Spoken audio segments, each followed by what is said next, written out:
Kristen, what is this, and why is he dropping this Mattis news probably at the worst time politically in order to keep his party united on Capitol Hill? Yeah.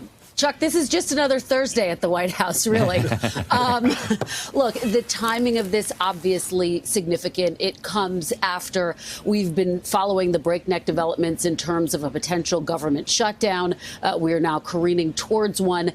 This is not altogether a surprise. There have been some tensions between the president and Mattis. They have at times spilled into public view. Remember, President Trump, during that 60 Minutes interview, said that Mattis is basically a Democrat. The reason for that sort of speaks to what you were just talking about. Isn't that always code for I don't like him? Yeah. It certainly was. It was not a compliment, that's for sure. He was essentially putting Mattis on notice, Chuck. That's how it was widely viewed. And look, he did see the United States relationship very differently in terms of its relationship with key allies than President Trump did. And that was part of the reason for their tensions. And then this decision to withdraw troops from Syria.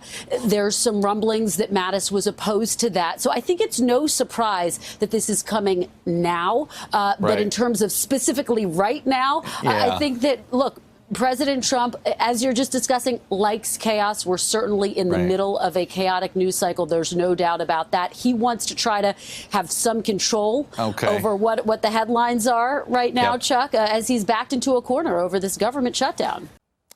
Hello, YouTubers. If you're watching this, it means you've checked out our channel, so thank you. Now do me a favor, subscribe by clicking on that button down there.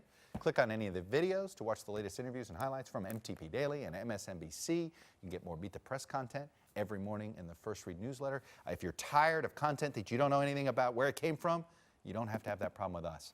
NBC News, MSNBC, MTP, and the Meet the Press mindset right here for you on YouTube. Subscribe now.